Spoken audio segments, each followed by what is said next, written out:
Good morning to everyone. My name is Srawut Aree, a director of the Muslim Studies Center, Institute of Asian Studies, Chulalongkorn University. I am also one of the board committee members of the Council for Humanitarian Networking of Sheikhul Islam Office in Thailand. On behalf of our Council for Humanitarian Networking, allow me first to express our deep appreciation and thanks to the CMARC for hosting this crucial meeting on the current crisis in the occupied Palestinian territories. Dear brothers and sisters, as we all know, on May 21st, after bombarding Gaza for 11 days and killing more than 250 Palestinians, including 67 children, Israel finally announced a ceasefire. In this tragedy, Israel's proposed full targeting of residential areas and homes has left some 74,000 people homeless in Gaza. Other civilian buildings were also damaged or destroyed, including schools, ministries, police stations, banks, clinics, and hospitals. In addition, Israeli fighter jets bomb vital infrastructure in Gaza, damaging roads and putting electricity and water installation out of order.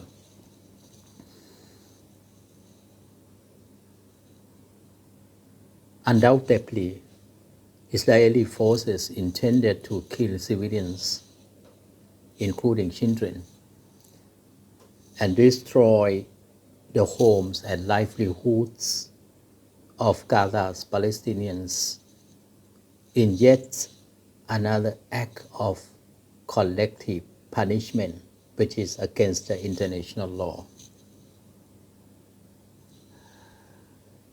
Unfortunately, this is not the first time that we witness an Israeli attack against Gaza.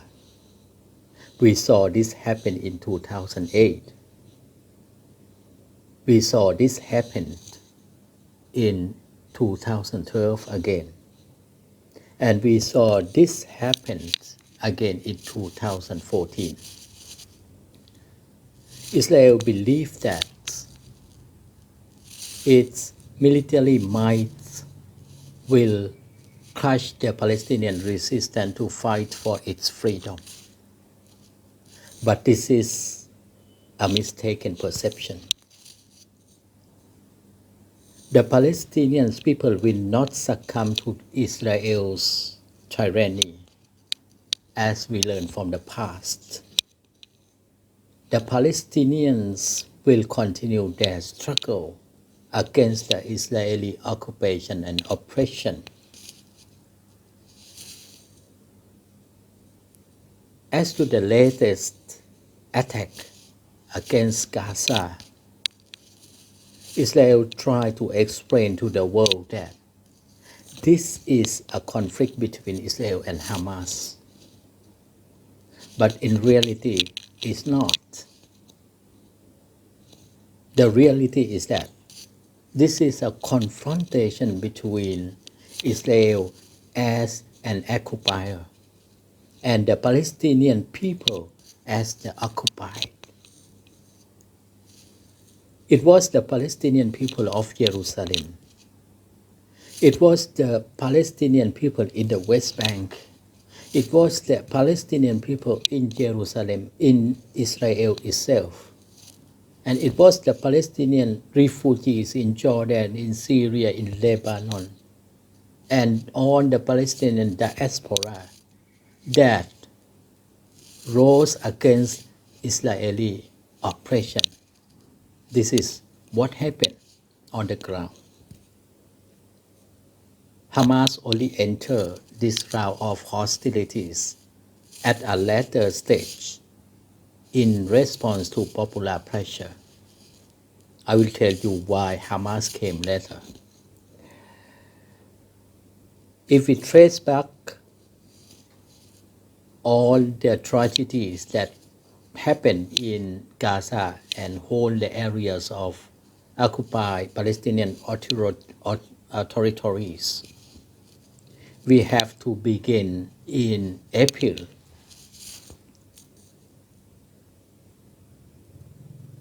In April, with the Israeli forces reportedly storming Al-Aqsa Mosque in Jerusalem, harassing Muslim and Christian Palestinians who were trying to reach their holy places, threatening to evict yet another group of Palestinians from their homes in the Sheikh Jarrah neighborhood, and protecting Israel extremists marching through the city and chanting death to the Arabs. So demonstration erupted in response to these continuous provocations in Jerusalem, which were quickly met with police brutal forces. So that's why there was a public call on Hamas to respond to the Israeli attack started coming out from everywhere in the Palestinian territories, in Gaza, in West Bank, in Jerusalem.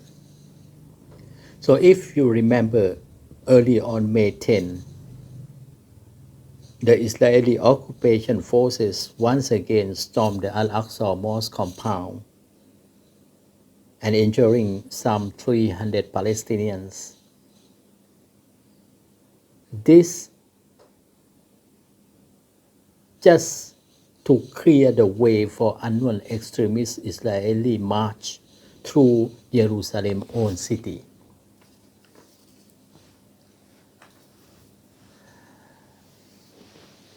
Palestinian anger at this provocation reached a climax. Under popular pressure, the military resistant faction in Gaza finally decided to intervene, and later that day, they issued an ultimatum to the Israeli occupation to leave Al-Aqsa Mosque, to leave Sheikh Jarrah.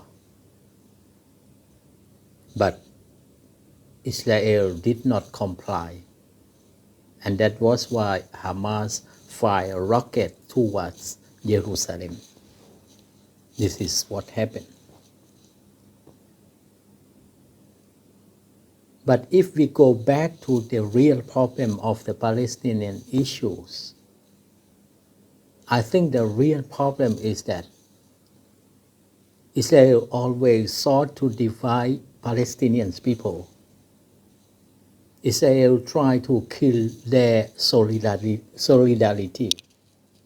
Israel tried to eradicate their national identity and to undermine their cohesion. Even in the media, you see, Palestinians in Gaza, Palestinians in the West Bank, and the Palestinians of the 1948 territories, the Palestinians in Jordan, the Palestinians who are in the camp in Lebanon and Syria, are presented as if they are different people with different problems. But in fact, their problem is one and the same. That is the problem of Israel's occupation and colonization of their land, which has led to their expulsion, dispossession, and oppression. This is the real problem. The ceasefire that Israel announced on May 20th may have taken Palestine off the international news agenda, but it has not stopped Israeli colonial violence against the Palestinians. Just 3 days later, the Israeli police and Jewish settlers stormed Al-Aqsa Mosque again.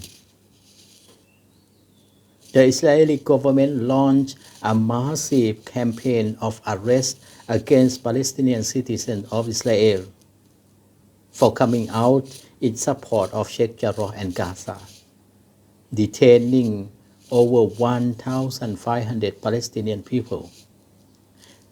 Israel also raided dozens of Palestinian homes across the occupied West Bank, arresting more Palestinian people. The Israeli government is showing no signs of ceasing its colonial violence against the Palestinians. And in doing so, it is repeating past mistakes of other colonial powers.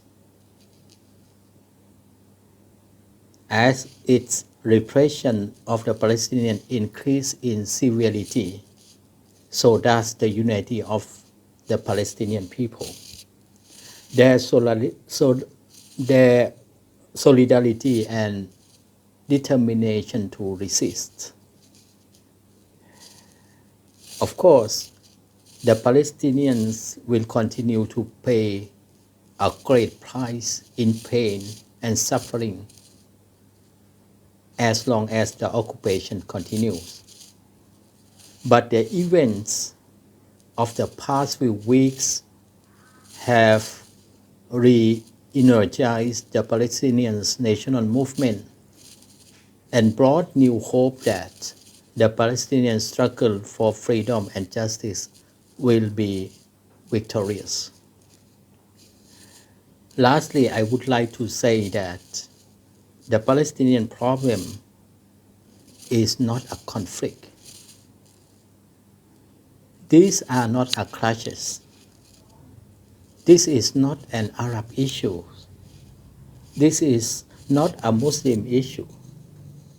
This is not a Jewish or a Christian issue. But this is a human issue. So help Palestine. Let humanity prevail. And once again, thank you very much to have me here and give me an opportunity to share some of my thoughts. Thank you very much.